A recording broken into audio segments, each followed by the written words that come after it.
Are guys so simple that you just have to put on a pirate skeezer dress and suddenly they want to talk to you? Oh. Well, thanks, I guess. How will I ever repay you?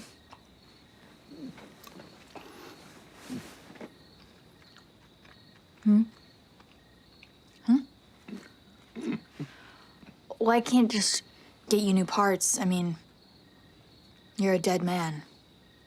Not a Chrysler LeBaron. Oh, I want to help you. I really do, but I don't know how. Besides, Taffy says it's a waste of time to try and fix up ways. Better just accept a guy's flaws.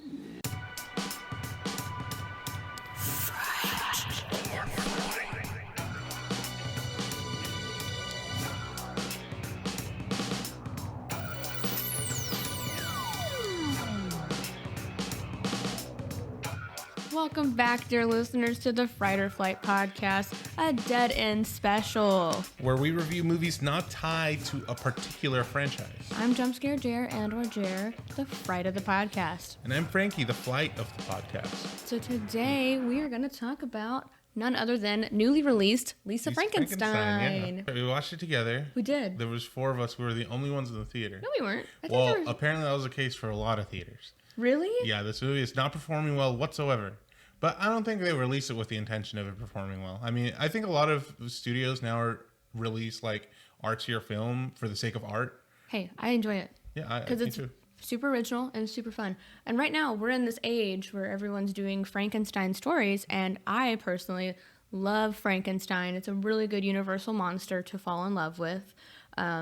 He's like a zombie creature kind of thing, raised from the dead. That's every kind of storytelling of it. So, excuse me? What? No, Frankenstein. Well, the creature. And yeah. Yes. But I mean, the Frankenstein story is the scientist. Thank you. And yes, it's written by Mary Shelley before it was ever a universal monster. Yes. Yeah, Bailey has an attachment to Frankenstein. I love Frankenstein. I apologize. We all love Frankenstein. But I will forgive you. I believe Frankenstein Victor is also the monster. So they can be one and the same. Well, he's the true villain. But I mean, in every story, the telling is different, and clearly we don't even have a Victor Frankenstein. The creature's alluded last name is Frankenstein, but we don't ever get to know much of his backstory. The only kind of story we get is an animated intro, which I absolutely fucking loved. It was so fun. There's so many elements about this film that are very endearing, and that's one of them. So many. Yeah. Couple cool things. This was written by Diablo Cody. If you didn't know anything about her, she is super cool. First of all, her name, she changed it because she was born Brooke Busey, but her married last name is Mario right now. She changed her name in her 20s when she started blogging about her stripping experience so that her parents would not find out about it. Although her memorable pseudonym has arguably helped in terms of her public recognition, so she still goes by Diablo Cody. It is something that she now regrets. She also wrote a book about her experience called Candy Girl, A Year in the Life of an Unlikely Stripper, which is really cool. I love that. It's very girl boss of her. Yeah, it's so girl boss. That's so girl boss. Slay. But also, she's known for Juno. Great movie if you haven't seen it. Love it. I haven't seen some of her other movies, but the one that I note as a really, really fun horror comedy is Jennifer's Body, which also did not perform well back in the day. People did not know it was a horror comedy. Another fun fact is that this movie is set in the same universe as Jennifer's Body. So I love it. It's so fun. Jennifer's Body is very campy, very horror comedy. It's not taken seriously. It's really just so fun. It's so fun. I've never seen the film, but I know the single for that film is a Panic at the Disco song named New Perspective, and I quite enjoy the song, so maybe I like the movie. It's fantastic. I actually recommend watching it. Diablo Cody wrote this movie. She had several different influences behind it, and we'll definitely get into a whole list of them because also Zelda Williams is the director, and more notable, Zelda Williams is Robin Williams' daughter. That's so cool. That is very neat. I can't imagine being I wonder how that experience is, and I wonder if she's talked about it at all, or just how much influence her father has in her art.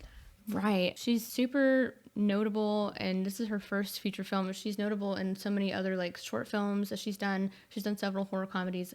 I didn't list them because I haven't personally watched them, so I didn't want to, do any disservice to her. I would love to watch them in my spare time, but she is definitely making a name for herself with this movie being her first feature film. I think this is a strong. Oh yeah, super strong. This definitely gives strong like cult classic kind of vibes, and this is a great, charming, for me personally, indie film. I know it's not doing great at the box office, but I hope whenever it does goes on streaming, that a lot of people go and check it out.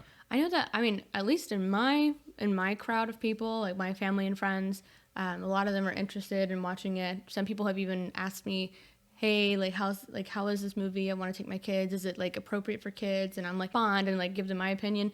But so that's really cool that people want to go see it, or that have gone and seen it. I think it's probably one of my all-time favorites so far, and I hope that it continues I just love a fresh take. And not only is it a fresh take, because it's not like your traditional story. Because, I mean, even though, yes, she did resurrect this man, I don't think that she set out with the purpose to do so, kind of like in the original story where it's like an actual experiment kind of thing. I don't think she actually set out to do that. I think it was just kind of like a happy accident.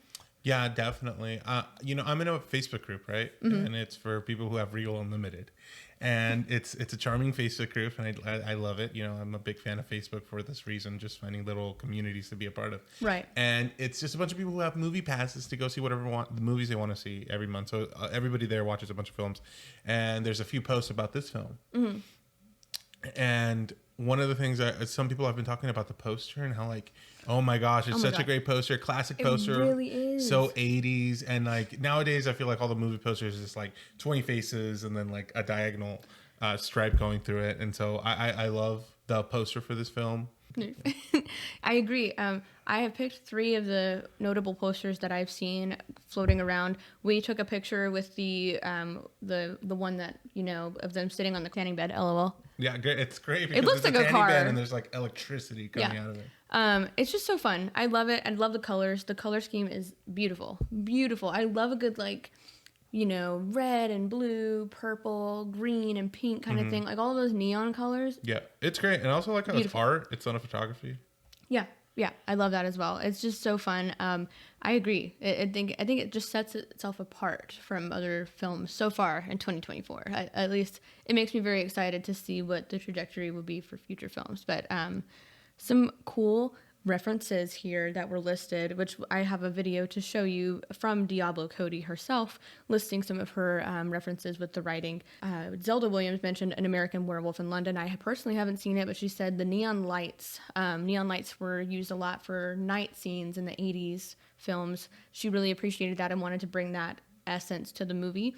And then, of course, she also made an approach to the 80s and 90s films when they did violence, because they did it more modestly, as opposed to showing it now, where a lot of the time we get super graphic scenes of violence where you are like, oh, like you're left kind of grossed out, essentially. Yeah, I feel like fans kind of expect that now. Like every year they have to like ante it up and like be like bigger and that's like the bloodier, Saw movies, gorier. We look forward to that with the Saw movies because it's like, what are they going to do next? But I also appreciated this because it had it made it more lighthearted, which it is a horror comedy, but I think the horror elements really spoke for themselves and didn't have to be over the top because it also has a lot of heart there. It makes the movie more fun. It does. The pink house that was in the movie was an actual house that somebody lived in, that they shot it in. It was the second venue that they took a look at. And I was so thankful that they were thankful as well that it worked out. It reminded me of Coraline. And I just got like this really fun Coraline vibe from it. And I was like, pink house in this 80s and all these color schemes that they have going on. It made me really happy because it was just really nice. I don't know. I just wouldn't expect it from this movie, but it just really just made it all well-rounded. Weird Science was a big one. Rocky Horror Picture Show, Edward Scissorhands, The Bride of Frankenstein, the physical comedy and the darkness of Lydia Dietz was influenced from Beetlejuice, of course, in this movie. That's another one that when on that Facebook group that I was talking about. A lot of people would ask, do you recommend this movie? My comment on this film is if you like Beetlejuice and you like the Heathers films, you would enjoy this movie. Oh, absolutely. Death Becomes Her is another really fun physical comedy film that is really dark as well. If you haven't seen that, it's super fun. I highly recommend it. Young Frankenstein, clearly because it's a comedy Frankenstein movie. And then The Cabinet of Dr. Caligari. And then we'll go ahead and watch this video from Diablo Cody. Speaking of some of the ones that I literally just listed. Hi, I'm Diablo Cody. Alamo Drafthouse has asked me to program a few of my favorite movies that inspired my new film, Lisa Frankenstein. Here are my guest selects. Okay, so first we have Weird Science from 1985, directed by John Hughes. Kind of a direct inspiration for this movie. It's about these two nerdy guys who designed the perfect woman. I actually named our main character of Lisa after Lisa, the woman that they create in Weird Science. And I think as a kid seeing that movie, I thought to myself, what would this look like if it was a girl designing the perfect guy? So that was, I think, an idea that stuck with me for a long time. Next, we have Edward Scissorhands from 1990, directed, of course, by Tim Burton. I think in some ways the creature in Lisa Frankenstein is a direct descendant of Edward. He's very genteel. He's kind of from a different time, a different place. Maybe has some communication difficulties and is sort of deeply misunderstood and yet terribly romantic. We have the original Bride of Frankenstein, directed by James Whale in 1935. It's just an incredible movie. I don't think that we could make any Frankenstein-inspired film without acknowledging the OG. Next, we have the Rocky Horror Picture Show, directed by Jim Sharman in 1975. There are little references to Rocky Horror throughout Lisa Frankenstein. I absolutely love Rocky Horror Picture Show, and of course, same kind of theme of making a man, although ours does not have blonde hair and a tan. Oh! Finally, The Cabinet of Dr. Caligari, directed by Robert Vina. I think I'm saying that right, in 1920. Cabinet of Dr. Caligari is about, this mysterious somnambulist who is killing for someone who is doing their bidding, and I think that was something that really inspired me in creating the character of Creature in Lisa Frankenstein. I hope you enjoy these classics as much as I do, and don't forget to see Lisa Frankenstein. This movie's filled with so much creativity. So much. From this typography, from the logo, from the cover art for the film. I just think there's so much that Zelda Williams put herself into this film. Obviously, she's, a fan of all these other films that she, created this whole thing just based off her love of and passion for what's come before it. And I really appreciate that. And I do feel like the adaptation of all that coalesces into this very specific, charming film. It's so charming. And again, it just sets itself apart in so many different ways. Every single person that has been interviewed that I've listened to, I just couldn't pull everything because it was so much. All spoke so highly of Zelda and all of the work. They say, I trust her.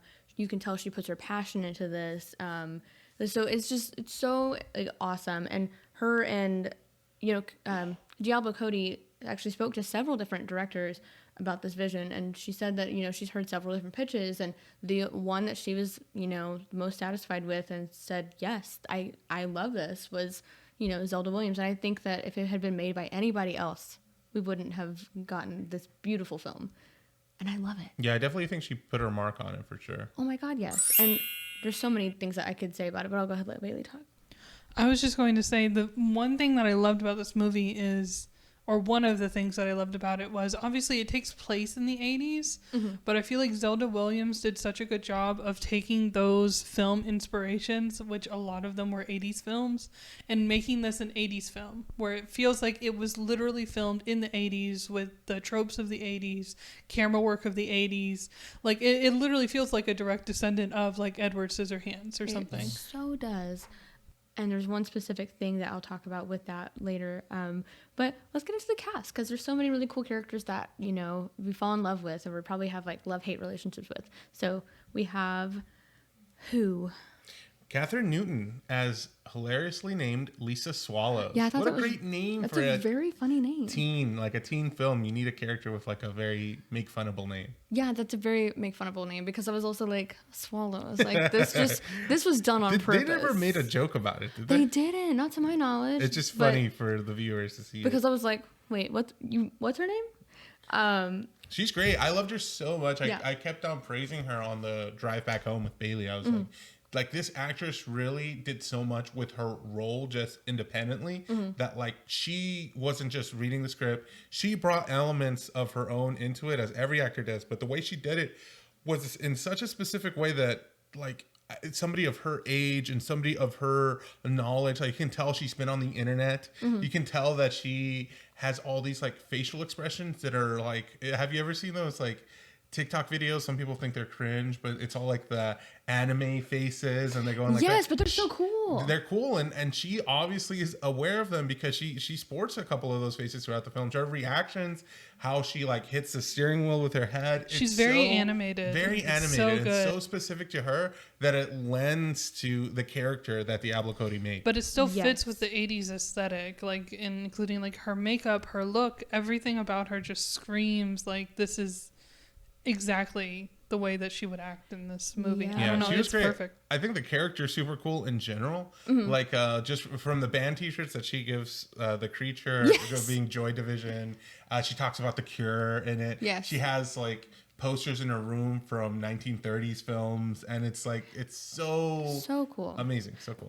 Diablo Cody also mentioned like one of the reasons that she created this character was she wanted an apologetically unique character, which we get, and I love it. Yeah, Because, definitely. and she says, and I quote in this interview that I listened to, "The weirdos and the goths need more representation as well," and hell yeah. Hell I yeah. agree. She is a weirdo, and she's a weirdo that, you know, everything about a film in general, including this one, is romanticized, Mm-hmm. but not to that extent. Like, she isn't a cliche of a goth Yeah. character or of a weirdo. She is just weird. She's just weird. And I appreciate that so much. Yeah, as being a fellow weirdo, absolutely love it. I Could you think- imagine anybody else playing this role? Because Paul Rudd encouraged Newton to take it. She wasn't sure that she was going to take it because she was like, this movie is like absurd. But Paul Rudd was like, it is absurd. But if you think that you could bring something to that role, I think you should do it. Thank you, Paul Rudd. Right. Thank Yeah, you. thank you. Paul I Rudd, you love national her. treasure. The scene where she's dancing in the living room and doing her own thing to that song, amazing, great work. I really love it. Another adult playing a teenager. She's our age, and she's playing, I think, a 17 to 18-year-old in this film. And I kind of prefer that sometimes, where like I know we've kind of moved past that. Now we cast kids to play kids. But sometimes I do like it when it's an adult. I don't know why. I think my problem with it is when they're in their 30s playing a teenager. Sometimes I'm like, you can tell. Oh yeah, But, I mean, we just watched Christine a while ago. yeah, and- that man was at least yeah, 40. Buddy Rapperton was a 45. He came on screen and I was like, this is a 40-year-old man. Yeah, but he was like a teenager. I'm like, Yeah. okay, you're convincing me.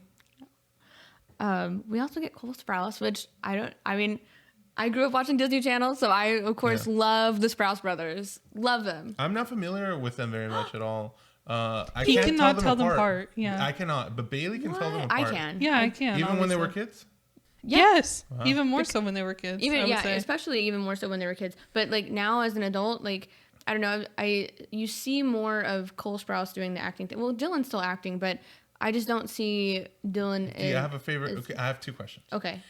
Do you have, based on Zach and Cody, do you have a preference in Zach or Cody, or did you growing up? I And then did have a preference. Now, do you have a preference between Dylan and Cole? Yes. Okay. So when I was a child, I had a preference in Zach because he was like the bad boy. He was the bad boy. He was a bad boy. And then Cody was like the nerd. the nerd. I was like, But- "Pfft, lame. Okay. But as an adult, Cole all the way. Oh, okay. Yes. The guy in this film. Yes. Okay. I also was one of those. That's stupid. I did watch a lot of Riverdale. You like Riverdale? I did You like- Jughead. You like the Yes. weirdos. Yeah. You related to I'm a him. weirdo. Which one plays Jughead? Cole. Cole. So the one Yeah. that we get in this movie. Okay.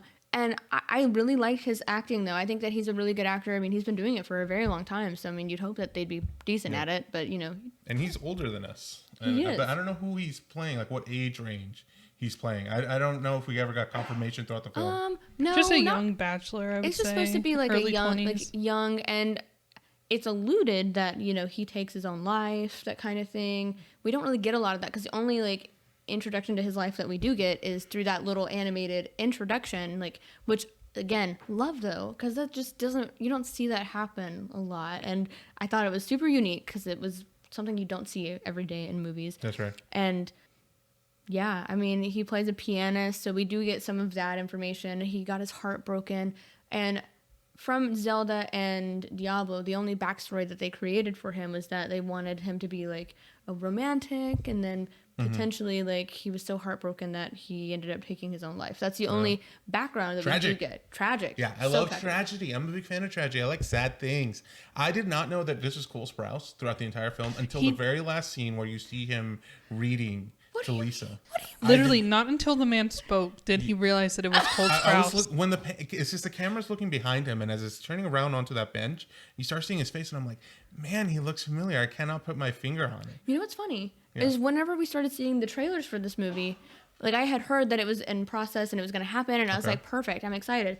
But when we watched the trailer, I was excited for it, but you know, I didn't think about it. But Patrick had a big complaint. He was like, "What's up with his makeup? It's never the same in any frame." There's a reason for that though that we get in the movie, and I was like, you know what, smart, because it makes these people think that it's going to be almost like a really shitty movie or something though with the trailer because of the makeup difference. I think. Really, I think I that don't it think would people also spot continuity like that. Well, Patrick is a weirdo, and he does that.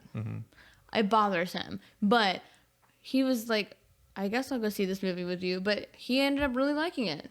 Well, that's great. I really like that. It's a parallel to the novel and how, like, you know, the same thing, Frankenstein grows, the Frankenstein's monster, you know, becomes more adept at being a person throughout the whole thing. And you see that here, too, where, like, at the beginning, he can barely walk. And then by the end of it, he's reading, like, this lovely poem. Yeah, love it. Yeah, you learned that from me, didn't you? Yes. Yeah. I didn't realize that Cole Sprouse was going to be in this movie until we went to the theater. And, you know, the beginning credits, it said Cole Sprouse, and I was immediately like, oh my God, he's going to be the monster. Now, if that and I was if that so name wasn't excited. There, though, if that name wasn't there, if you somehow we came 2 minutes extra late and you didn't see any of the names at the beginning, do you think you would have known from the first appearance? And not from the first appearance, because he's obviously wearing, like, he's not just, but he has like a mask of like mud over his face the very first time you see the monster. I will say that was my only complaint though, is when we get a close up of Cole Sprouse when he does have that initial like the cheekbone kind of thing. I could see like the prosthetic lines, and that did bug me. I don't mind bit. it because it looks very 80s to me. It does look very 80s. I have a hit or miss sometimes. I do also. It like takes me out of it a little bit because I'm starting to think about production. Yeah. But then the other side of me is like, I kind of like admiring production and just like, you know, makeup artists and stuff like that. So because when we get to this dream sequence, which I'll just skip ahead to that because that's one of my discussion points that I did want to talk about. The dream sequence when Lisa is, you know, dreaming, and then she ends up seeing his, which also the makeup for this part was stellar, where he was still a statue, and he's like in her. First of all, it gave me really like creepy vibes because I hate stuff like that. I hate like the idea of the personification, the uncanny valley kind of thing. Like statues, anything that is can't do it. Phenomenal sequence, like the visually stunning. Oh it's so God. interesting. It's so creative. Like the swirls behind the windows. Just taking like 2D art and putting it on a 3D plane, making it that aesthetic. It's such a specific kind of art, and that initially sets it off, I'm like, oh, this is that kind of movie where we're gonna have some fun with this. I really, really appreciated that because that is another thing that, you know, you definitely see that Burton kind of vibe. Oh yeah, definitely. A lot of this to me felt like a Tim Burton animation, you know, in real life, in live action, and I found that so funny just from like, it's the simple things like framing, like just from there's a scene where they're chasing each other, and Lisa will get out of a window and be like on top of a patio roof, and he'll be on the ground, and just the way he's looking up at her, that's exactly how you would frame that same shot if you were to animate it, especially somebody like Tim Burton. And so I love the influence. Like it's right on the sleeve. If you like it, it to me it feels like a modern classic. It is, and I mean, again, so fun. I just love the creativity there because you don't see a lot of it, I feel like, anymore. So yes, we get Cole Sprouse, we get Liza Soberano as Taffy. How did you feel about her character? I liked her character. I had a love-hate relationship though. I thought she was great. Like I think you kind of needed a grounding character, and I think that's who she was. Yeah. Like she didn't do anything. She was there for Lisa whenever she needed any help, but at the same time, she had these like quirky traits about her that made her really funny. She was comic relief often. Oh, yeah, absolutely. We get Carla Gugino, I think I say that right, as Janet, which that is a big reference to Rocky Horror Picture Show. Great name. Great name, because at some point when the creature is in the bedroom with Lisa, she says, "Damn it, Janet!" And how does that sound? I immediately That's a direct line from Rocky Horror. Damn it, Janet, I love you. It's a song, isn't it? Or no, what's the song? Damn it, Janet, I love you. Something like that. Okay. And she's like, oh, Brad. It's very, you know, sing-songy back and forth about their love. And then we get Joey Harris as Tamara. I hated her character. I don't know why. I just absolutely hated her character. Who does She was play? like the other goth bully. Oh, I loved her. She was great. She did great as an actress, yeah, but Yeah, I thought she the was character great. was just mean. I want everybody to know that I am that character. Like I like I'm not really, but I feel like that's like my alter ego that everybody sees when they look at me. I'm just that. That's what I am. Now, how, Big She's city like goth plus, girl? yeah, exactly. That's what I was gonna say. Yeah, and people just think I've got like bad dog energy, I guess, Yeah. and like well, I'm I okay liked with it. her. I didn't Bailey's mind got her at that all. dog in her. Now you said Tamara. Do they say that in the film? They do, and it's also what she's listed as in the Well, cast. if I read that, I would say Tamara. It's Tamara. I prefer Tamara. Tamara. I don't know. Hate myself. It's fine. Then we also have Michael Trent, the big guy that we end up, pining after in the movie with Lisa. So, played by Henry Eikenberry. He's very underwhelming. I can see what she's attracted to, the intellect, but like No, that's definitely you coded for sure. what do you mean? And that's totally you. Like I could see you in high school. You're not going after the quarterback. You're going after like, Yeah, I did. ooh, this like cerebral. I like, don't ha- man I who's, didn't like, have a into type. art, and I didn't have a type. My ideal type of guy used to be like the thespian. yeah, exactly. The writer, the Yeah, performer. But that ain't that. No. Because they're the hoes. They're the hoes. Because you were interested in these What do you mean? in film and in writing. No, I mean like they are hoes. Yeah, like I know. that type of that Yeah, archetype. yeah. But which it's is accurate. ironic, is what I'm saying. The irony here. you Why? know? Why is that? Why is Because that? these are also things that you're interested in. Are you saying that I'm a hoe? You're the one talking. Are you saying that I'm I'm not a saying anything hoe? about you. I think you're, lovely co-host, is what I think. Emphasis on the hoe and the host. No, I'm not a hoe. I have a boyfriend that I love, and he's basically like my own stand-up comedian, except for the beauty of dating someone funny, Mm-hmm. because I didn't expect that would be like the person that I end up with. It's really funny how that happens. Do you but think you're fun? I think I'm funny. He Yeah. apparently thinks I'm funny like 1% of the time, which is really 1%. rude because I think I'm funny. Would you consider him like a thespian in any regard No, whatsoever? not in any regard. No. No. Okay. Like if I asked him to do an improv class with me because I thought it would be fun, he was like, no. Sounds fun. No, you wouldn't be into it. Yeah. He said no. And I was like, he's like, that's not my thing. And I was like, okay, that's rude. Because like, he was like, maybe just like be funny kind of thing. And I'm Yeah. like, that's, again, rude. Yeah. Honestly, the three of us should take an improv class just for the podcast. I'm so bad at improv. Like Me too. in I'm any awful. of my, Bailey's not bad at it. in any of my theater classes, I am so bad at it. Do you think I'm good at improv? Yeah, I think you're witty. You're like you have my biggest flaw in it is just that I'm slow. Like I need time overthink to it. think. Yeah. But Bailey, she like can flip it on a dime. Wow, that's like a huge compliment. I always assumed I sucked at improv. No, you're decent. Thanks. That's the difference between your I took partner and my one partner. theater class in high school. Oh yeah, that's right. That's the difference though. Your partner She compliments played- you. And I mean, I will say you do give him a lot of material to work with. Oh You just my god! hand it to him like on a platter. I feel like I'm just too nice for that. Wait, excuse you. What? What? You're too nice for what? Too nice to be a target. Why are you laughing wow. like that? No, I like that about you. You're a little delulu, but I'll take it. I am nice. Okay. He's calling you a doormat. Oh. But then we have Bryce Romero as the handsy man named Doug. And then we get Joe Crest as Dale, which is the father, and then many others that I like. Their names I feel like we barely know, so I didn't feel like listing them all. No, just as a because- quick little fun thing. If you Yeah. and I Yeah. were to do any roles in this film, Uh-huh. which do you think we should play? I mean, Because I could see you as the creature. what? Yeah, I could see you doing a sick creature. I mean, I could probably pull it off. I just like you. Like I think you have the physicality to like I mean, mumble around. Well, I mean, I used to do zombie walks with my family. Like, we did a zombie walk, and that was in Nashville. I think it was the Oh, year wow. 2011 is when I remember the last time we did it, and we got filmed. Like, people were filming it on YouTube. I'd have to like literally dig in archives and see if I can find it. Yeah. Who do you think you would be, Frank? You know, I thought this might surprise you guys a little bit, but I definitely would enjoy to play Michael Trent in the film, You get your, the heartthrob. but you That get. does surprise me. It's just because I think I'd be able to play it up really funny. Because obviously in the movie, this guy's really hot, And you know, that's not, I don't think anybody would describe me similarly. You're like, let me make him into a loser. Yeah, basically. I feel like but that thinks he's really hot. And I like the prospect. So like a Delulu Michael Trent. Yeah, for sure. Yeah. I think I also would say, like, I in But a he lot of gets ways, his- but he I'm gets the his- toxic version of Michael Trent in high school, where like I'd be interested in the artsy girls, and I would try to come off as like sophisticated and artsy in that way.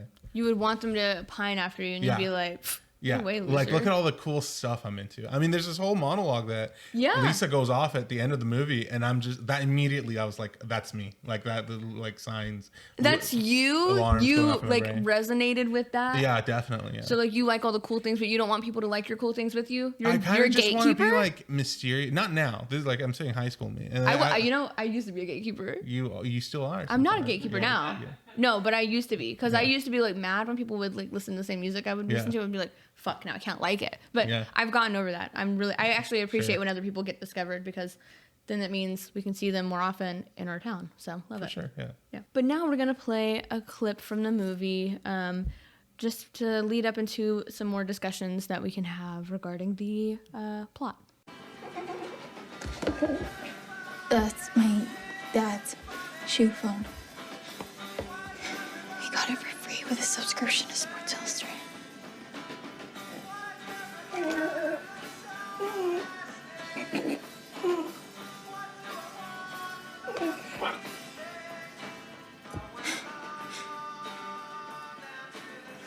Do you like this song?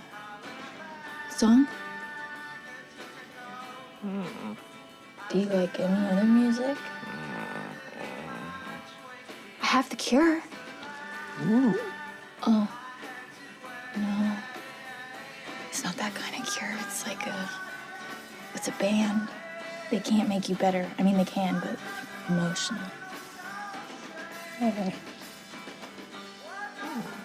Love it. As soon as she mentioned The Cure, I was like, oh, that's amazing. I love The Cure. Me Obviously, too. you're not cool enough to know about The Cure. Okay, gatekeeper. But I love The Cure. One of my favorite bands. Mine too. I love The Cure. I just love how dark and twisty they kind of are, but also like sad.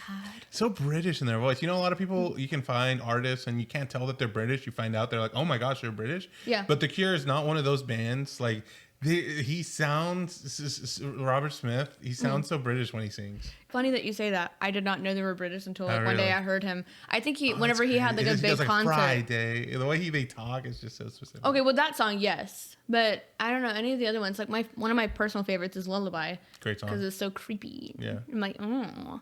That song, like I just wouldn't tell that he was fucking British from listening to that Yeah, song. okay. Fair And maybe like what's the other one? Disintegration that I really like. the whole album. That whole album is just fantastic. Yeah. But yeah, I mean, I don't know. But Lisa Swallows, you know, she listens to The Cure and some of these other great bands, and she's just dark and twisty. And I also love her bedroom. The whole setup with her bedroom is amazing. Amazing. Yeah. So much like that's a dark bedroom I art. wish I had, you know. Yes. So let's talk about mental illness with Lisa Swallows, because that's a really cool representation that I don't feel like we get a lot of in modern day movies. They're doing better about it, but you know, she's going through a lot. She's going through trauma. Her mom was literally axe murdered in her home, and then 6 months later, her dad remarries, and she's like stuck with that trauma and that grief, and you know. Yeah, I don't think about it a lot, if I'm being honest with you, just because I'm surrounded. Like, mental illness is like a staple in my life, not just for me, but the people around me. It's I don't know. It doesn't mean much to me, if I'm being honest with you. It means a lot to me, especially seeing that she opens up, because seeing as how she's like, you know, very reclusive and doesn't really come out or talk a lot. And then Taffy's trying to pull her out and then, you know, socialize her a little bit. I will praise that the way the film treats this is with that, you know, just that conscious of mind, as opposed to other films where like you find this and they either push it into some sort of cliche, like and being like, oh, they're an awful person, or oh, they're weird, they should be an outcast from society. They just treat her as a person. Yeah. And this is how she lives. Which is really cool. And then she goes to this party, horrible party. I hate parties. I don't know about you, but I hate parties. And then she decides Ironic. to look. Why is that ironic? Nothing. I don't go to parties. You know, it's not my thing. I've never been to a party. I have been to parties. Yeah, you have been to parties. But I don't like them because I have to So why socialize. do you go? Because my friends want me to go, and then I feel a little bit of that peer pressure. Sometimes it can be good because sometimes... Would you say you're susceptible, particularly, to peer pressure? Depends. More lately, I push against it. So let's talk about Lisa's transformation throughout the movie because I love it. Again, we see her very reclusive in the beginning, and then at the end, she's very out there. Yeah, she gets into, I think, just like... Okay, so...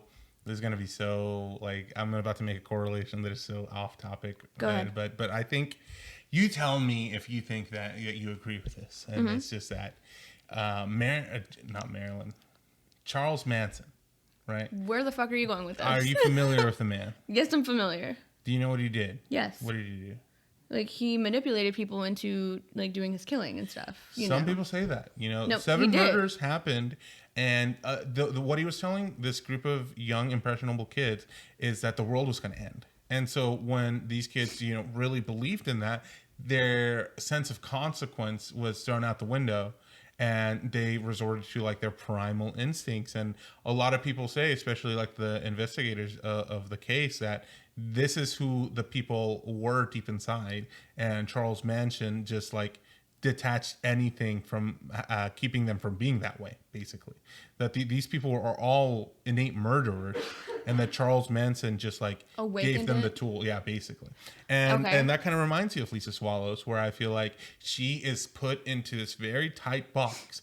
And like once this outside source, this gentleman comes into her life, all those things start getting taken away from her mother not being there anymore, or from facing down that I know that I'm going to go to jail. I know that this isn't going to end good for me, but I'm still going to do everything that I want before that moment comes. So I do feel like it just reminds you of that, where like she becomes more herself. But I think what we see her at by the end of the movie is who she's been the whole time. She's been locked away and not able to be herself. I don't think her innate instinct though is to participate in these crimes. No, but just that the person that she is, like how the clothes that she wears, how she talks to people by the end of the movie, her personality. I feel like that's been her real personality the whole time. But I think her trauma and her grief definitely stopped her, because that is like a very debilitating thing. And again, the way that this happens is, so we'll go ahead and talk about the creature as well. So again, we already discussed his life before. Cool fun fact about the creature as well by Cole Sprouse. He spent like 3 to 4 months studying with a mime so that he could be, since his role was nonverbal, he is doing, a lot of like physical movements, and they were teaching him how to do like emotions through the body. And they're like, when you're angry, like you're gonna like try to be more like a statue kind of thing. And like it's just so cool, like the whole like artistry of behind mimes. And I feel more, he doesn't have like any speaking lines at all throughout the entire thing.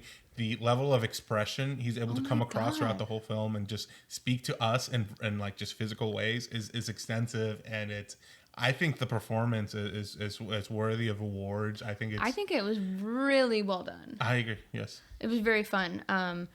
But again, he's a musician, all of these things, and Lisa Swallows is already very. This also reminds me of I did a project on Coco Chanel back in the day. Like we had to read about a celebrity, like a historical celebrity, and do a project. So I read about Coco Chanel. She was very weird growing up. Didn't have a lot of friends. Spent a lot of time in cemeteries. Her friends were at the cemetery, which I don't know if she would communicate, but I thought that was a really cool parallel, because that's where my mind went. I was like, oh, this reminds me of like that, that story of Coco Chanel. But I love that Lisa Swallows, that's where she spends her time. Based around like Mary Shelley, the author. Yeah, Mary Shelley. I'm sorry, I'm going on a tangent. You guys probably already know this. Mary Shelley's mother died very early on. I don't know if it was while she was giving birth to Mary, or I think it was, but anyways, Mary Shelley's mother was also named Mary Shelley, and Mary learned how to write her name by like tracing her mother's gravestone. That is so cool. She spent so much of her time in the graveyard, specifically with her mom. It's where she lost her virginity, most likely. Hey, this kind of girl boss. Yeah, I agree. Like, she spent so much time at the graveyard over her entire life. It was like her place. You know what's funny with that is that people are very like, that's taboo now. Like, I actually did a photo shoot in the cemetery with I did like a witchy kind of photo shoot with my boyfriend's sister, and it was really, really cool. And it's not the first time that, that person that I got the shoot done from, it's not the first time she's done shoots in the cemetery. A lot of people think it's disrespectful. I could, oh yeah, Like, I people could are definitely like, see that's it. disrespectful. But it's like, That'd be my primary concern. I don't think I'd ever do that, if I'm being honest with you, just because I could see, it makes sense to me personally. Like if somebody who you care about, a loved one, is dead, and then anything being created from it, whether I'm sure like you didn't have any ill intentions whatsoever at all, but I could see how somebody's memory of somebody is integrated so hard with who they were as a person and where they are and how they think of them in their head, that any outside force like interbeing in some way, like even as minor as like being in a photo of somebody, like for example, same thing with like plantation weddings, people, that's weird. That's people don't like that weird. or any kind of, or people who take their photograph in front of these famous sculptures, but then the meaning behind the sculpture is its own significance, that the idea of like a couple taking a selfie on their digital phone on it, they find disrespectful. So I definitely get it. I definitely see why somebody could think of it as a disrespectful thing. Gotcha. I mean, it makes sense. I get it. I love that background though with Lisa, because that makes it a lot more fun. Oh yeah, definitely. I think, and obviously this is an interpretation of the book Frankenstein, but I do think Mary Shelley and just her character is seen throughout the movie. I can obviously tell that Zelda Williams has some kind of respect for Mary Shelley. Who doesn't? Obviously, Bailey, you hear her talk. She's a big fan love of Mary Shelley Shelley as an author and just everything that she's done and her contributions as a woman to literature and to these like genre-defining things. As a woman to the horror genre as well. Exactly. I mean, she created sci-fi. She's the creator of it. Which is really cool, because not only is that like a very notable historical moment for women, but this movie is also made by women. Amazing. Love it. I love that. Yeah. It's a full circle moment. I love it. I mean, whenever I saw this trailer, my first instinct was she is, creating, a man. She's creating a man. So, I mean, that's where my brain went, which is not too far off, but I don't think, again, that it wasn't on purpose. I think like she was very like mentally down, that there was like, she had made some like jokes and references to like her own death. Yes. And then she had like this really special necklace or rosary or whatever it was from her mother that she held on to, and she put it over, the creature's gravestone, and she said, I can't remember exactly what she said. Like, I can't remember, but she said something romantic like, or like, I want to be with you. And then whenever he comes, that was one of my favorite lines in the movie. It's because she hands her mom's rosary to him, and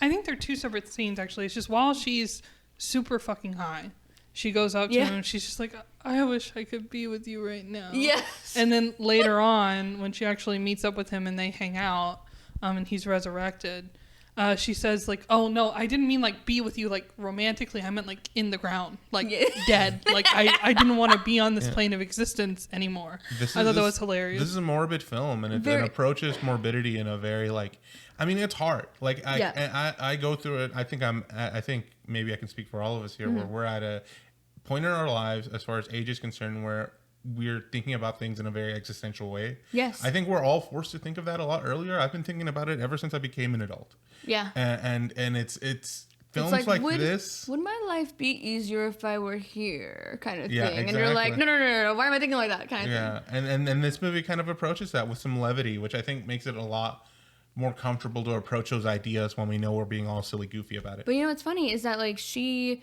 being alive doesn't really feel alive, but then like this resurrection of this dead man, comes back, and then it makes her more alive than she's ever been. So I like that is a fun, symbolism there. Of course, she's very girl boss whenever she starts, blossoming in her weirdness. Love the freaking wardrobe. Oh my God. Fantastic. Beautiful wardrobe. Jealous. Even for the creature. His wardrobe, definitely. Stellar. Fantastic. I mean, she puts him in a Violent Femme shirt to start off. He wears a Joy Division shirt later on. I think it's amazing. Bailey, in particular, is a big fan of frilly shirts from like 1800s things, and he wears that towards the end of the film. Yeah, you know, it's the trope of the man in like the fluffy white shirt. You know, it's great. It's great. Love it. Something else that I wanted to point out about the costume direction is, you know, this is obviously, like we've been talking about, is very much an 80s film. And typically in 80s films like this, you know, when the character starts feeling sure of themselves, especially women characters, they have like a glow up session where they get like a lot more like feminine and stereotypically pretty. They take off the glasses, you know, they straighten their hair, you know, whatever. I like how in this movie that happens, but it's in like the weird way. Like she starts wearing the weird goth clothes that get way more stuff. Like she starts wearing like a Halloween outfit at some point. And I love that sort of twist on it. Yeah, and I love that we don't really have like the whole glasses thing, like the whole, oh, like you're a nerd, let's take off your glasses, let down your hair. She actually starts wearing sunglasses instead. I like it. Yeah. Amazing. And also, like, she wears, like, confident colors, like bold red lips and stuff. And her hair is already big and fluffy and really gorgeous. And, you know, it's just even more... And she has the attitude to match. At some point, a boy teases her, and she takes her chewing gum and then stuffs it in her book. Love it. And then also the whiteout on the nails. That's so very 80s and 90s. In general, you know, pointing out the whiteout on the nails, the father figure in this film, is so funny. Because he is so oblivious. He was in the Stranger Things series as same kind of dad. If you've ever watched it, I'm like, yeah, this man, he's always I'm sure representative of a lot of fathers now and in the 80s.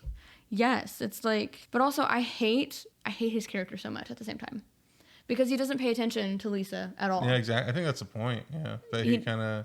Yeah, I mean, like she gets scared that he's gonna notice all the blood underneath her nails. But he's so oblivious. Yeah. He's like, is that what the kids are doing now? Yeah. Like, I think that's a lot of dads. But he's also paying way more attention to Taffy, his stepdaughter, and I hate it because like it's like the daughter that he always wanted because she's normal. Well, I think a part of that is because she asks for more attention, and I think that happens with a lot of relationships where like. You have a certain set of kids, and the person who maybe should get more attention doesn't because they're more reclusive, while the other one is more involved in like talking with their parents, and so they get the brunt of the attention from. I also hate it because like he allows the mistreatment from Janet, the bitchy stepmom kind of thing, which Carla very Cinderella. Yeah, very Cinderella. Carla Gugino does a fantastic job. She's played so many complex roles, and this one was like so simple but yet so complex because, you know, also loved her costume wardrobe when she's at home eating her cottage cheese with like little, what are they, fucking peaches or something? Yeah, they're like peaches. So I've never had cottage cheese. I used to eat it in a mug with salt and pepper growing up. Not anymore. Not anymore. My taste buds have changed, so I can't do it anymore. I'm very sensitive to it. No, I do love peaches. I do love peaches as well. Cottage cheese is very good with peaches. It's very good with pineapple. I've heard it's also very good with like strawberries. Yeah. I assumed that this was like an 80s affair. Like this is like something that was common for the 80s. Well, she was on like a diet plan. Is what she was talking She's about. like listening to like self-help kind of thing. Yeah. The leotard. The leotard she was wearing. Love it. Love it. Love it. Love it. So good. And the little hip, Walkman. Like, Walkman. Yeah. I forgot what it was called. That's showing my age. But I loved it. It's just so good. And then Janet is, you know, her untimely death was so well worth it. And her nurse outfit with her work. I just love it. I just love all great of the vibes. things. This movie so just many good exudes vibes. so many great vibes. I was so, like, I love how she worked at a psych ward Yes. and that she was so mean to her stepdaughter who needed like mental health support. Yeah, and like she was, that like, is using so that as a hilarious threat. and also sad because I feel like it's based on reality. It so is. It's kind of like, you know, how there's like a trope, and it's an accurate trope of like the mean girls, popular girls, bullies kind of thing going into the healthcare field. It's still an accurate trope. Yeah. Sorry, not sorry. Damn. But she gets her justice. Is it worth it? Is it worth the death? A little bit. It was pretty sweet. The revenge. So was you felt a little. Maybe you have like an aunt or something that you're like, oh yeah, I could see myself, you know, pulling up the old typewriter and bonking him a little bit. Talk about the dark humor, because I mean, obviously, with the death of Janet, you know, we sew on an ear, which love this scene. You know, the movie really takes a turn once Janet gets bonked on the head by the typewriter. I thought like, oh, he's going to hit her and she's going to be knocked out and then they're going to have to hide him or something. But no, Janet just dies. Yep. Like is bleeding out on the floor. And I was like, oh, that's the kind of movie that we're doing right that's now. when it gets into the Heathers territory. Yeah, yeah. Which, I didn't expect them to go quite so far, but I was very happy that they did. Gave me anxiety because, you know, whenever it's situational irony when you know what's going on, but like the rest of the people in the story don't know what's going on, I'm like, oh, gives me anxiety, but in a good way because it's, you know, it's obviously fake. Yeah, it's tense. But I also love that, funny enough, during that scene, when they were shooting it, the typewriter was made of like foam or whatever and like a plastic, so it wasn't obviously a real typewriter, but it did have some leverage to it. Cole Sprouse actually during one of the takes actually hit Carla Gugino in the head, and they just kept rolling and kept, you know, doing different takes and stuff, and afterwards he like fell to his knees and was like, I am so sorry, and she's like, no biggie, like whatever. Well, like you said, it was just a prop, right? It's just a prop, but I mean, he did bonk her in the back of the head, so I hope that's the take they used at least, you know, to make it worth it. I also love that, we didn't talk about it, but in the party scene, you know, we run into Lisa's lab partner, this nerdy lab partner named Doug. Little piece of shit he is. You think he's going to be a nice guy, but as soon as he leads her to a bedroom, I'm like, no. I was suspicious of him from the start. I was just like, there's a man leading her somewhere. Yeah. During a party. I was like, this is not going to end well. I'm glad it didn't go as badly as my brain thought it would, but he like reached over and touched her breast and was like, does that feel good? And I was like, little handsy ass little Doug. I will say that the people that die in this movie deserved it. Yeah, he does get what's terms. coming to him, and the cinematography behind it was so fun to watch. Oh my god, yes. To see like the axe rotate in the air and how they did that, and they just probably tied it to a string and then flipped it in front of the camera while the camera moved. Just so rewarding. And again, it's not overly violent. Like, it's just enough. It's not enough to like make you like sick at the tummy and you're like, oh my god, I can't watch. No. It's just fun. When she stitches an ear on him, she stitches a hand. Later on in the film, she stitches a penis. That was hilarious. The gentleman. And it's funny because when he's getting it stitched, he's like posing in such a funny old timey way. It also, is like inappropriate humor, the way that she's down there like sewing. Yeah, it looks like just, she's giving him a blowjob. It's just funny because that's funny. Not what's happening. But at the same time, leading up to that, because whose penis is it?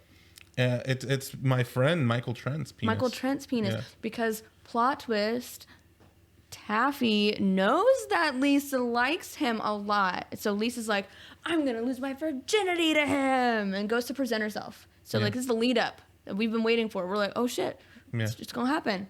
Which, funny enough, Patrick predicted it. He's like, watch Taffy be there, and I'm like, nah. He was right. Well, here, I want to have a conversation with you two for a second about this in general. I'm not going to present with you the exact same situation that was in the film, but I do want to ask, like, if your friend expresses to you, I'm interested in this gentleman, does that mean he's off, limits for you? When I was younger, I had made some stupid decisions, like in middle school, when I had done stupid things, like, I don't know, young kids things. So back when I was younger, it didn't really apply. As a well-adjusted woman, I would never. You would never. Girl code. Yeah, it's girl code. Okay, I'm gonna ask you two more girl code But when I was questions. younger, it didn't register in my stupid young brain. Middle school age, like 12 years old, 13 years old kind of thing. I have two more questions. Go for it. Can you date somebody that one of your friends has already dated? Is that okay? I think if you have a long discussion about it, but also if you know why they broke up or something and it's like something weird, then I think that's weird. Yeah. If you knowingly... What, like they cheated on them? Something like that. And then like you're like, yeah, let's just... Like, girl, they're going to cheat on you too. Like, what do you mean? Okay, my last final question is, can you date one of your friends' friends? Yeah. Yeah, that's okay?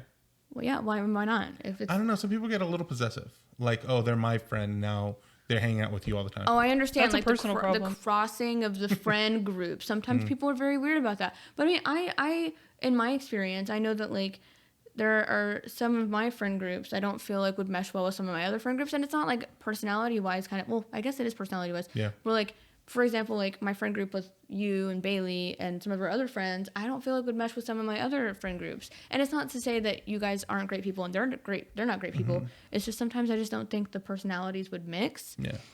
I don't know. It's not like saying anything bad. It's just like I I wouldn't want way. any tension, and I wouldn't want to be responsible for the tension. You know what I mean? And that's kind of what you are, like an intermediary when you're the one that like everybody knows. Yeah, because then if something goes shitty, it's your fault. And then you're like, this is my fault. I shouldn't have introduced everyone. I'm so sorry. I remember a few years ago, I was in that boat where like I feel like everybody that I knew was like meeting each other, and I was like, oh, this is so strange. Yeah, you did tell me that you were like super anxious about that because you were like, oh no. I don't know why, but it is. But I mean, for good reason, because some of the people that I think crossed over did not mesh well. Yeah, that happens. So it's unfortunate. Then things end up going awry, and then it's like, I'm sure did you feel any responsibility? Oh God, no. It's just for me. What it is okay. So maybe part of it is a little unique to me. You know, you mentioned how it might be stressful to you too, of course. But I have, I'm known for being manipulative, and so like when I have different. Why would you just like outwardly admit that though? You gotta love yourself. You know, you gotta love. He said, "I'm part. not a narcissist. I'm gonna own up to it." You gotta accept who you are. Okay. Right. You have the awareness, and that is more than other people can say. And something that happens when you have that kind of thing about yourself is that and this is something relatable to, I think, with all people to some extent. Okay. You present yourself differently to different groups of people in your life. And you have to adapt like a chameleon. And so when those two people mesh and like now you're kind of exposed, your other version of yourself is exposed to the other people. I completely understand. It's kind of, it's just hard to manage a little bit. You're that's- worried that it's like You're working overtime performing. Exactly, yeah. And then you're like, what if they don't approve of this performance? And what if they don't exactly? Yeah. And on TV, that's usually expressed to like, oh, my girlfriend's talking to my ex-girlfriend. Yeah. Oh my God, you know? I totally get what you're saying. Guess what, besties? That putting on a performance in social situations is specifically a neurodivergent behavior. Other than, you know, like, I know people of color will code switch and stuff like that, but when you have like your one set of friends and you have to perform a certain way, and you have another set of friends and you have to perform a certain way, and you're doing a performance the entire time, it's very neurodivergent coded, just so you know. I don't believe in that. What's funny is I'm getting tested for neurodivergence in a few days. Congrats on your diagnosis. We already know what's going to happen. Oh, so another cool thing about this is not only is this movie about body horror and sewing and chopping off body parts. Again, we get a chopped off penis, but we don't really get to see it. We see the shadow. It's interesting because they chopped off. Hilarious scene. Yeah, it's the whole like what do they call it? Like twig and stones, the whole thing. Yeah, the whole thing. Yeah. The whole package. Again, we find out that Taffy, knowingly sleeps with Michael Trent and has been for a little bit. We don't really know how long, but it's at least alluded that, this is not the first time. Can you blame her though, No, I mean, I can blame her because I don't think he's that cute. I would much prefer the zombie. That's what I was saying. Specifically for Lisa. I'm like, you have this zombie that literally came to life for you. She was mean to him there. Like during that whole altercation, she was trying to be mean to him, and she's like, you wait here. I'm going to go do these things to this boy, and, then I'll talk to you afterwards. That was my biggest frustration with the movie. I understand it's a movie, so it has to have, like, a plot and a lead up and whatever. But my whole thing was, like, I would have immediately dropped the living man for the walking corpse. Obviously. Yeah, he is the ideal man. He's literally only up and walking for you. You. And then, like, he's so romantic. And it's Cole Sprouse. Kill for you. And, like, he can't talk back. He just wants to spend time with you. Quality time. And what else could you want? Exactly. Well, I relate to the zombie, not to bring up the old time and true friend zone argument here, but that's how it be sometimes. But I mean, she eventually comes to her senses and she's like, "Oh, you've been here the whole time." Yeah. Typical trope. Yeah, hate it. Typical. But I love how sex positive this movie is as well. Very sex positive. Love Very it. sex positive because great. also we get a hilarious scene, which is another reason that I told this one of my fellow friends who was asking if it was appropriate for their kind of young teen. I was like, I don't know. It might be a little awkward as a parent watching it with your teen just because, but I don't want to create that kind of thing for future parents and children because, like, you should be able to talk about that with your parents. I'm used to it not being talked about because that's how my upbringing was. But I love that it had a vibrator, and it was so funny. And then later it's alluded that it was used, but we don't see it happen. Yeah. I love how classy that was, by the way. So what's your advice? And okay, you said classy. Like It was classy. Like yeah. you think that that makes it easier for a child to watch. I think it makes it You don't have to. yeah. It doesn't implicate you to have certain explanations ready. But I mean, at the same time, like it's very implied what was going to happen. Yeah, definitely. Hot take, I think this movie was more appropriate for young to mid-teenagers than Christina's. So Yeah, I Oh, agree yeah, because I that definitely agree. dialogue, atrocious. And then I also wanted to talk about the tanning bed because we get like, it's just so fun because like, so we're getting all these appendages chopped off and these, body parts chopped off and sewn on. And then we have to like animate them because he's like, oh no, I can't hear anything. She's like, interesting. And this whole tanning bed is a character within itself. I love it. It's just, it's so unique. No, it's definitely a magical tanning bed. No atomical like accuracy. Like it's not. This isn't what actually does the hearing like to your ear. So that attaching this little part on the outside wouldn't be able to make you hear or anything. Oh yeah. It's obviously the Yeah, actual, exactly. Yeah. But I love it. Like you said, it's a character, and I think it's a very campy one. It's that I so enjoy. campy, but it's so cute, and all the colors again. It just it's so fun and Like vibrant. the apex of the film, you see a climax happening where Lisa decides that the only way out of this is to take her own life, fake her death in a way, but actually die. Yeah. And the one of the last things she says is like, "Make sure it's on Max Bronze," and it's hilarious. It's so funny. It's just such a really funny movie, and then of course it leads to her ultimate death, and then we later get to see. It says, which is a really funny scene because Janet's dead, Lisa's dead, so it's just the dad and Taffy. I honestly thought that the way that the dad acted towards Taffy, I thought they were going to be in a fucking relationship, and I was like, thank God they were not. Yeah, it's worried me a unfortunate little because bit. like you see that's always I feel the same way. Whenever I see any kind of unfortunately, this is the case. Intimacy between a father and a daughter, my head goes there. Yeah. If I'm being honest with you, and like, if the reality of the situation is, I think more fathers should be like just loving, than more they are. doting. Yeah, but it's ironic because even though I feel that way whenever I see it, and you would first think idea is- maybe if Dale, I think was his name, the father, was more loving and doting towards Lisa in this film, maybe she wouldn't have had to have gone down this path at all. Yeah. But again, love it because then she becomes like the bride of the creature. She becomes the bride of Frankenstein, quote unquote. Yeah. We don't get to see the full thing. She's kind of wearing like a head wrap because she was burned to death, but I think they kind of left it open though for like a sequel, and I would love to see. I would love to see a sequel. I don't know if we'll get one based off the box office, but if it ever happens, I'd love it. I think that it is still performing well, at least, and I think it does. It's so hard to tell because in like places like LA, where it's probably performing fantastically, but in places like Tennessee, where we're in the Bible Belt of all places, I don't think it would perform the greatest. Yeah. But it's also not a testament to how great the movie would do, especially like even on streaming. But that's just the world we live in now, and I hate it because like just because of that audience, I still think that there would be a niche audience for it. Well, I think that's a testament. You mentioned like viewership versus quality. One of my favorite TV shows on Netflix was Mindhunter, and it got 2 seasons. I think it's a phenomenal show with great acting, great writing, but it never got a 3rd season just because not enough people watched it, and there wasn't just that it's they just didn't based on they that. could well it's just for Netflix it's just all about making your money back. Right. And same thing with this film. This film had a budget of 13 million. And it's on its second week now, and it's only made 4 million at the box office, and that's less than a third of its budget, and it's most likely going to lose money for the studio. That makes me so sad. It's such a good movie. It's a great so film, good. but like I said, a lot of the time it isn't like how good it is. It's just about how much money it can make, because that's at the end of I would literally go see it multiple times just to make sure they make money. yeah. But I don't know if me alone. That's why I like to support movies that I like in the theater. Just 'cause, Yeah. I hope they get to keep making. I like support the things you like with your money.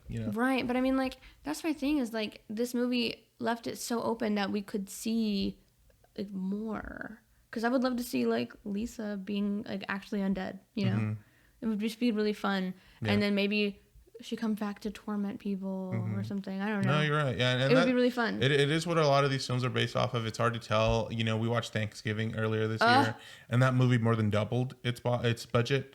So that you got approved for. But a lot of the times, that's what the director will say in interviews. By the way, and I mean, we just heard it too from the director of Night Swim that he said like, well, it depends on how much money it makes at the box office, whether this will become a franchise or not, and because that's all the studios care about. And so if it does good, they'll approve it. They want that pretty penny, which I get. I mean, ultimately, it's a business. You have to make money. But at the same time, like, it's not just about that. It's also about the art. But whatever, I digress. I think, you know, and it's just crazy to me because, you know, I thought Thanksgiving was an awesome film. It was done very, very well. And it also had a lot of marketing around it. This movie does have marketing, but it doesn't have that much marketing about it. But it's also based on the budget, again. Do you think maybe this movie would have performed better if it was a Halloween release instead of a Valentine's Day release? No, I think it's actually better as a Valentine's Day release. I think so too. I'm so happy this movie came out in theaters, but I think it actually would perform a lot better streaming. Yeah, I do too. And that's why I'm hoping that maybe once it does get released on streaming, that more people will get to watch it. I hope so. I want to tell people to go and watch this movie. It's genuinely so good, especially for like Gen Xers. I feel like they would love this movie so much. It's kind of a bridge, you know, for people who like charming coming of age films that with a little bit of morbidity, and Gen Xers. And what's also really enjoyable to me as well is this also happens and takes place in the same universe as Jennifer's Body. And again, you both have to watch it. It's so freaking good. It's hilarious. Maybe we'll watch it for a dead end. We should. We absolutely should. You also should watch it just for pure enjoyment. If this takes place, then maybe I could even potentially see, because Jennifer's Body has gained popularity now more so than it did. Yeah, I've been hearing about it very recently. Like over the past year, I've heard about Jennifer's Body so much more than I've heard about it ever before. And it came out in 2009, so just think about like 10 plus years after it's been made. So I also would love to see maybe even a crossover between the movies at some point, or even more in that universe. I just want more universes that are not just, you know, I mean, not that I dislike Marvel at all, well, I don't. They're also tanking now. People aren't going to watch those movies anymore.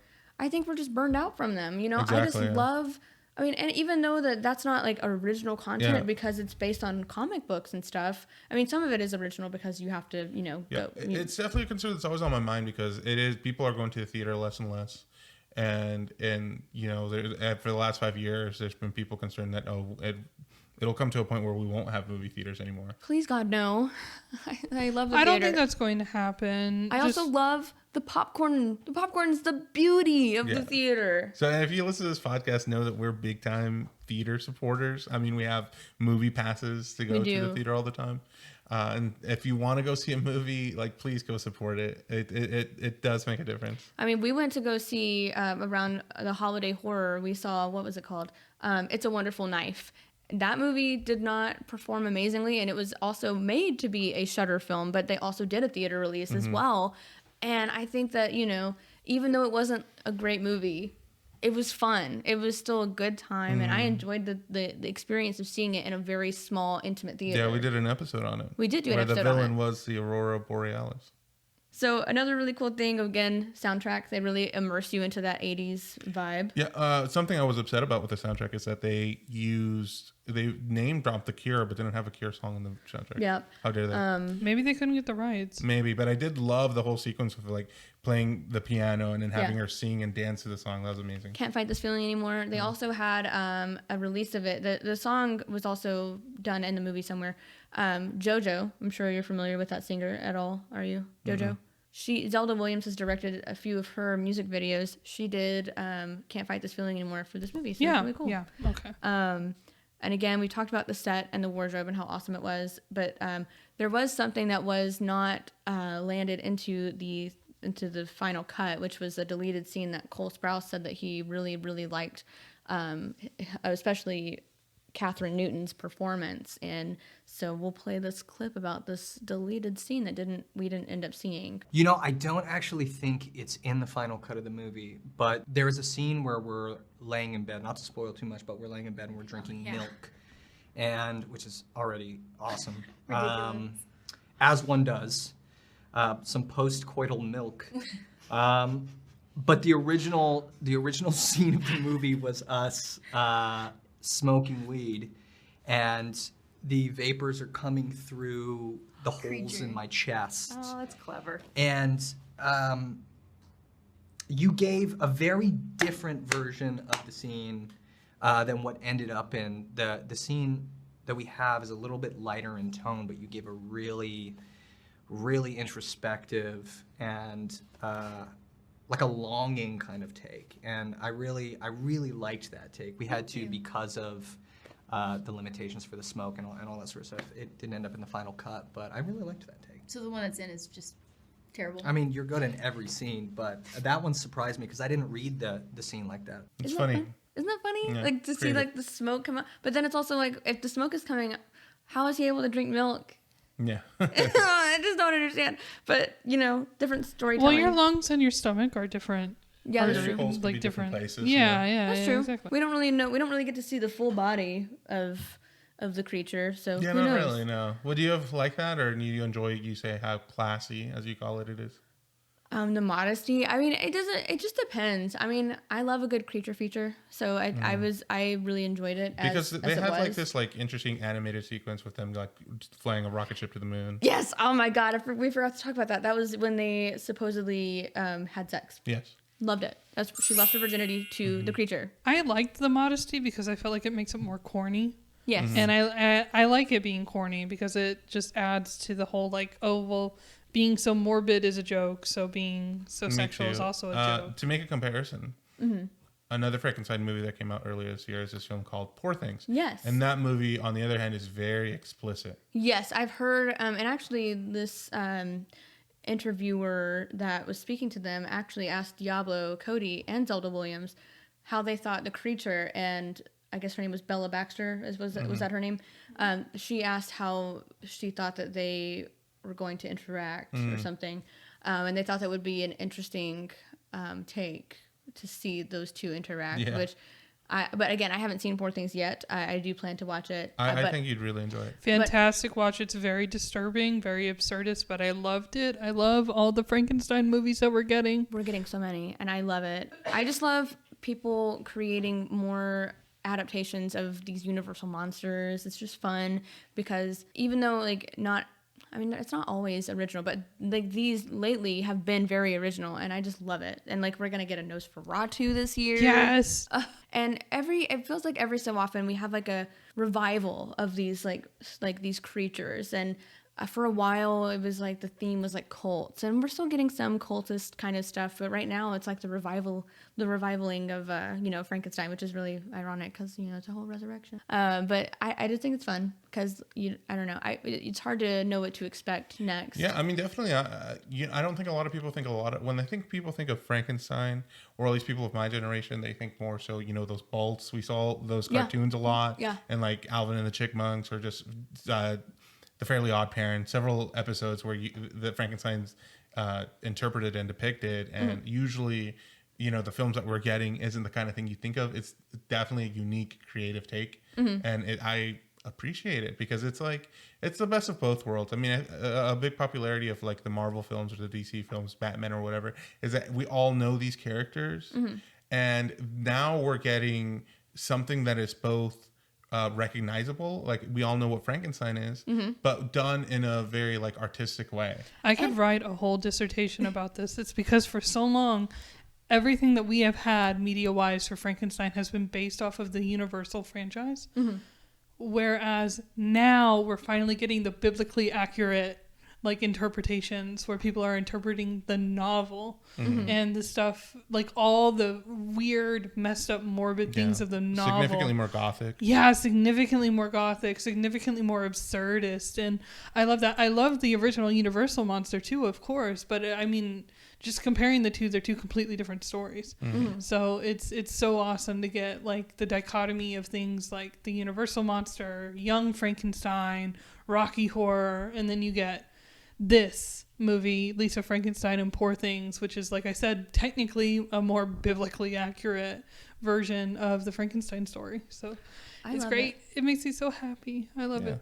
Let's talk about how we would rank this movie, or what our grade would be and why. Right. I think it's obvious that this movie has received a lot of praise from us, and I will continue to give it that much praise for its rating. This movie speaks to me. As Bailey can tell everybody, I love coming of age films. Yeah. It's one of my favorite movies of all time, and this movie is all of that. Plus, it's just like fun, witty, Tim Burton-esque, gothic, but charming nature of all the Frankenstein elements that the fantastic writer and director and Diablo Cody and Zelda Williams have put like all their passion and heart into.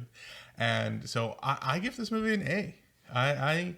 This is one of my favorite movies I've seen this year. It's one of the most fun movies I've seen this year. I agree. And it has everything I look for in a film. Okay, for me, this is like an A++.